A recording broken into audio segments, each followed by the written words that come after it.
didukung oleh Kopi Luwak, pelopor kopi nikmat, nyaman diminum.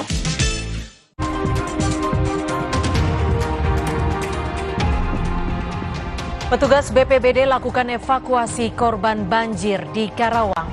Jumlah pengungsi mencapai 10.000 jiwa.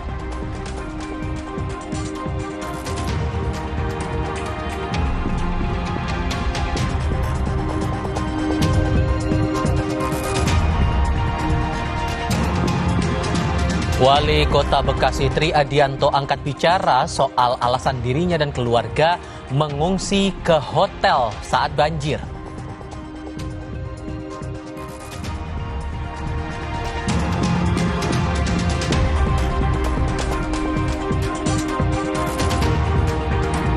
Menteri Tenaga Kerja Yasirli klaim kurator berkomitmen bayar tunjangan hari raya dan pesangon karyawan Sritex yang di PHK.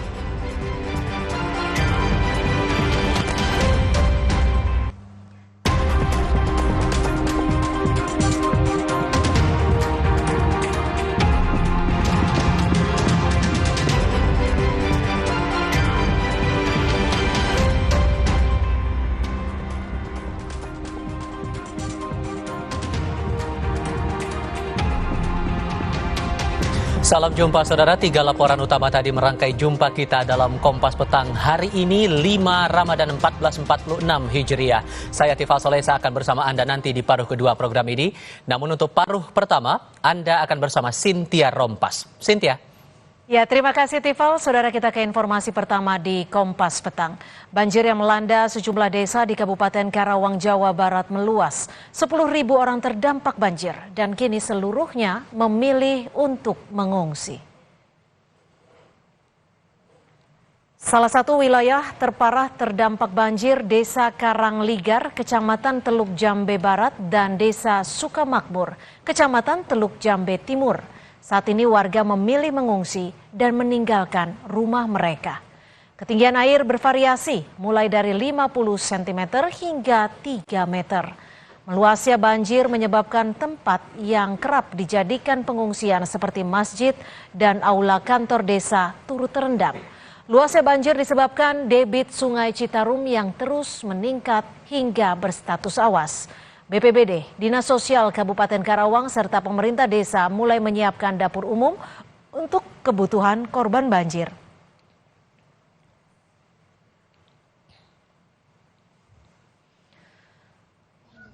Evakuasi warga Desa Karangligar terus dilakukan tim SAR BPBD Kabupaten Karawang dan relawan.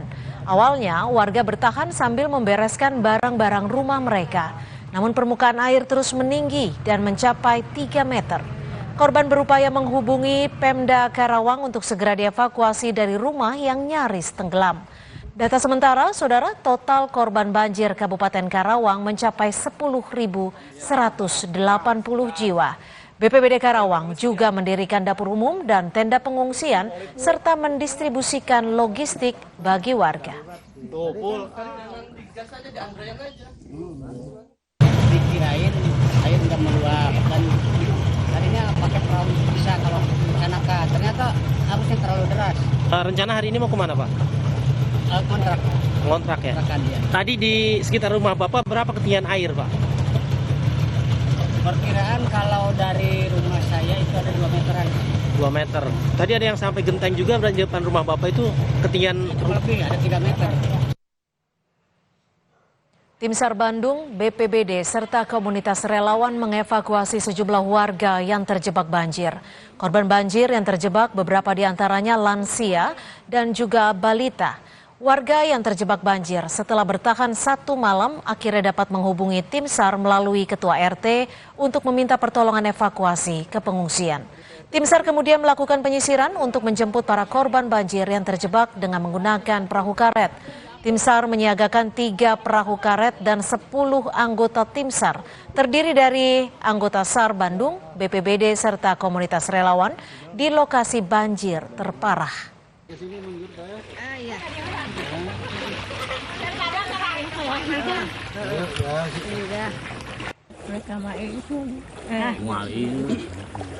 Kita mempunyai 2 titik tempat pengungsian, yaitu satu itu di Pokoresinda dengan satu RT, dan saat ini juga ada di tengah lokasi wilayah, ada di halaman lingkungan Masjid Jami Nur Huda. Tapi untuk hari ini kita sedang menyiapkan untuk evakuasi juga, dan juga untuk mempersiapkan logistik untuk kebutuhan makan, kebutuhan kesehatan terhadap warga kita. Sementara hingga siang tadi, saudara, kawasan Mall Mega Bekasi masih terendam banjir. Berdasarkan pantauan udara tim Kompas TV, sejumlah kendaraan roda 4 yang terparkir di area luar mall masih terendam air. Banjir di pusat perbelanjaan Mega Mall Bekasi terjadi sejak Selasa kemarin. Belum diketahui pasti jumlah kerugian akibat bencana banjir yang merendam salah satu pusat perbelanjaan di Bekasi, Jawa Barat tersebut.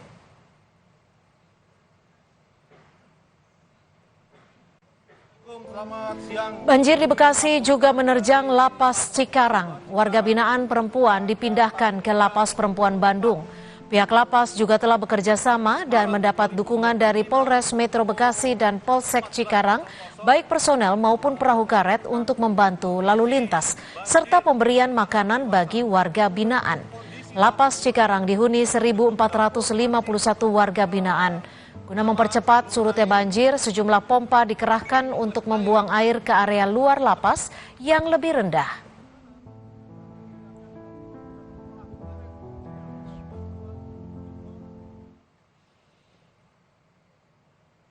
Banjir yang merendam RSUD Hasbullah Abdul Majid Kota Bekasi, Jawa Barat menyebabkan sejumlah fasilitas terganggu lantaran mengalami kerusakan. Selain itu, basement salah satu gedung masih terendam banjir setinggi 2 meter. Banjir besar yang menerjang Bekasi, Jawa Barat juga berdampak pada RSUD Hasbullah Abdul Majid. Permukaan air bahkan merendam sejumlah gedung RSUD. Hari ini, saudara, kondisi basement gedung RSUD Kota Bekasi masih terendam banjir dan akibatnya sejumlah fasilitas diantaranya lift pasien, panel listrik dan genset, dan aliran listrik di 2 gedung A serta F mati. Menurut Wakil Wali Kota Bekasi mengakui soal kendala akibat banjir. Namun meski alami padam listrik, pelayanan tetap berjalan.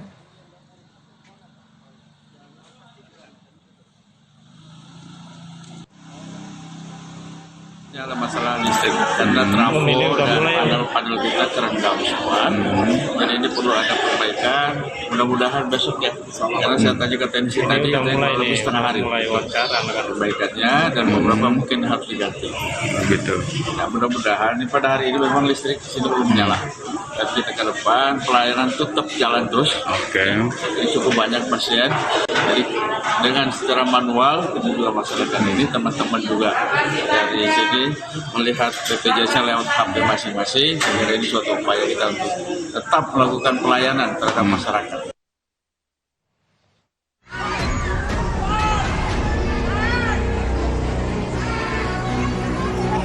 Aman Bu, aman Bu. Aman Bu, aman Bu, aman Bu.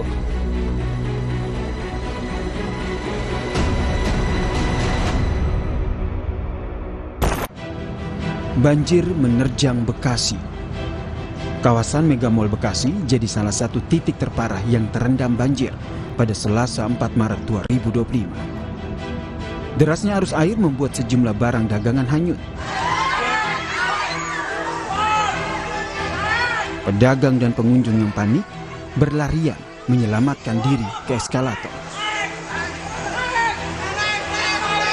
Banjir juga merendam lantai basement, parkiran, hingga kawasan parkiran di luar mall. Salah satu karyawan toko pun menyatakan banjir pertama kali terlihat dari bagian belakang mall. Pinggiran sini, jadi aliran air masuk ini memang semuanya dari dalam mall semua. Ternyata jebolnya memang dari pintu belakang sana. Semua itu kerendam semua dong, Pak. Nggak ada yang diselamatin. Kerugian, Pak? Gimana, Pak? Kerugian? Mungkin elektronik ya disimpulin aja lah, bro. Ada ratusan. Lokasi lain yang dilanda banjir adalah perumahan Pondok Gede Permai Bekasi, Jati Asih, Kota Bekasi, Jawa Barat. Tinggi permukaan banjir yang nyaris menenggelamkan rumah warga membuat prajurit Wing Komando 1 Kopasgat TNI Angkatan Udara harus mengevakuasi warga melalui atap rumah. Tingginya banjir membuat warga perumahan pun yang terjebak banjir hanya bisa dievakuasi dengan menggunakan perahu karet. Petugas harus berhati-hati, terutama saat mengevakuasi lansia yang tengah sakit. Buang ke dalam lagi Pak, dikit Pak. Nyangkut Pak. Memang tidak semua warga ingin dievakuasi dengan alasan masing-masing. Karena itu, tim penolong terus mendatangi warga berulang-ulang untuk memastikan warga yang ingin dievakuasi. Ada kalau udah 2 RW tadi itu, dari pagi. Ya kebanyakan masih banyak yang bertahan karena ngamanin barangnya mereka masing-masing. Terus kalau memang mereka udah kehabisan bahan pokok baru dia minta dijemput, dievakuasi. Banjir di Bekasi berdampak pada warga yang berada di 8 kecamatan. Selain membutuhkan evakuasi jika diperlukan, warga korban banjir yang terjebak di rumahnya juga membutuhkan bantuan kebutuhan pokok. Dan yang terpenting adalah penanganan banjir yang tidak hanya saat banjir terjadi, tapi ada upaya pencegahan agar bencana serupa tidak terulang. Tim Liputan, Kompas TV. Lalu bagaimana kondisi banjir di beberapa wilayah? Kita akan pantau di 2 lokasi banjir di Bekasi, Jawa Barat. Sudah ada Alvania Rizky dan Ian Faris, serta di Karawang, Jawa Barat sudah ada Ninda Destiani dan Reza Pratama. Kita ke Bekasi terlebih dahulu. Alfa, banjir masih merendam sejumlah kendaraan di Mall Bekasi. Seperti apa penanganannya di sana, Alfa? Ya, Cynthia dan juga saudara, benar sekali bahwa banjir yang melanda lantai dasar Mega Bekasi Hypermall ini masih saat ini ketinggiannya di sekitar 60 sampai 80 cm. Tapi kalau untuk kondisi terkini, saya berada di pintu walet, di mana ini menjadi salah satu akses atau satu-satunya akses bagi pedagang di lantai dasar Mega Bekasi Hypermall untuk bisa mengevakuasi barang-barangnya yang masih bisa diselamatkan. Menurut pihak manajemen, ada sekitar 600 tenan atau 600 pedagang yang berada di lantai dasar Mega Bekasi Hypermall. Dan saat ini terlihat di layar kaca Anda bahwa para pedagang ini masih berupaya untuk mengevakuasi barang-barangnya. Tentu saja saya harus membatasi gerak-gerik saya karena saya tidak ingin mengganggu ya proses evakuasi barang-barang ini. Karena mereka atau pedagang ini dikejar waktu dengan bagaimana barang-barang ini masih bisa diselamatkan. Karena didominasi oleh dagangan baju atau fashion di lantai dasar ini, sehingga pedagang ini dikejar waktu dan harus segera menyelamatkan barang-barang yang semoga saja masih bisa dijual kembali dengan harga yang lebih murah. Seberapa banyak kerugiannya dan apa tanggung jawab dari pihak manajemen? Ini tentu saja variatif karena dari pedagang-pedagang ini besaran atau biaya yang mereka keluarkan itu bervariatif. Tentu saja di angka masih ratusan juta menurut pihak manajemen. Tetapi tanggung jawab dari pihak manajemen ini akan segera menangani banjir dengan target paling tidak seminggu ini. Karena ini merupakan bulan Ramadan, Cynthia dan juga saudara, menjadi satu-satunya momen bagi para pedagang baju ini untuk bisa meraup keuntungan. Tetapi karena musibah banjir yang terjadi, tentu saja pedagang ini harus menelan kerugian yang tidak bisa terelakkan.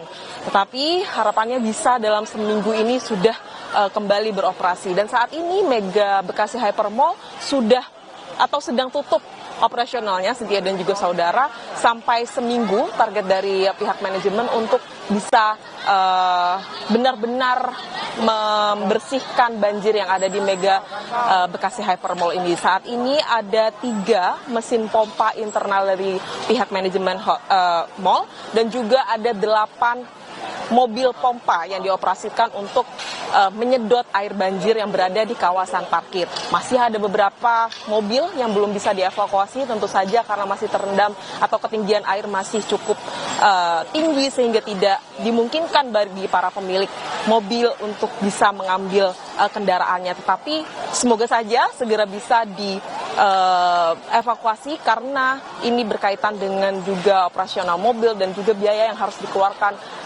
oleh pemilik kendaraan tersebut. Dan kita juga berdoa bersama untuk saudara-saudara kita, para pedagang di Mega Hypermall Bekasi ini, semoga masih ada barang-barangnya yang bisa diselamatkan dan bisa dijual kembali untuk menutup sedikit kerugian yang mereka miliki.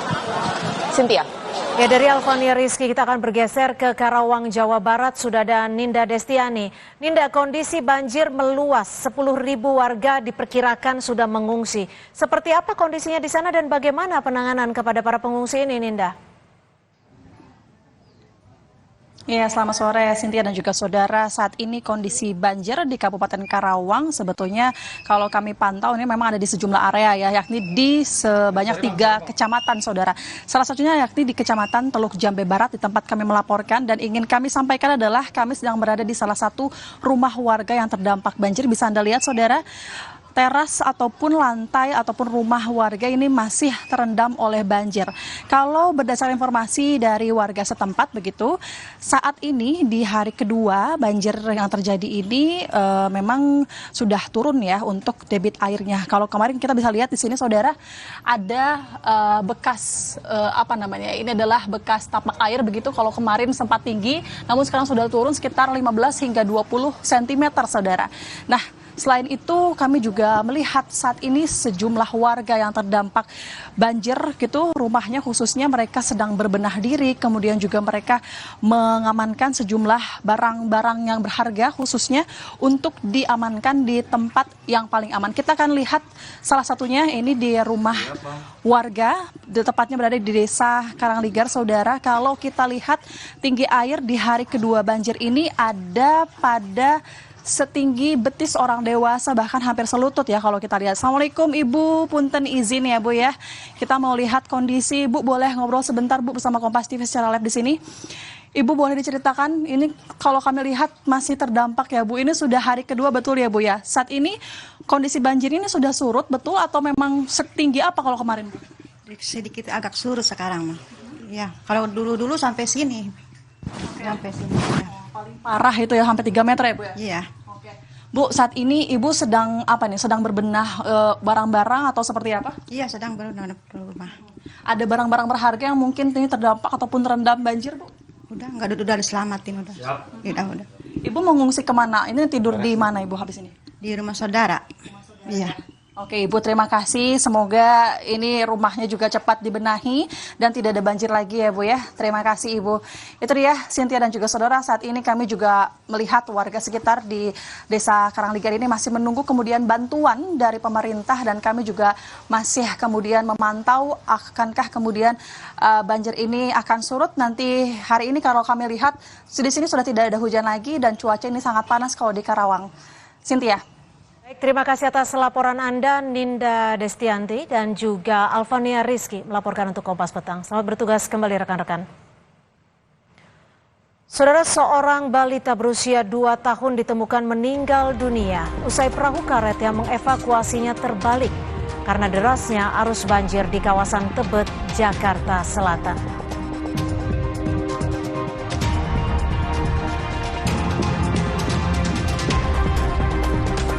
Wali Kota Bekasi Tri Adianto angkat bicara soal alasan dirinya dan keluarga mengungsi ke hotel saat banjir. Informasinya kami hadirkan selepas jeda.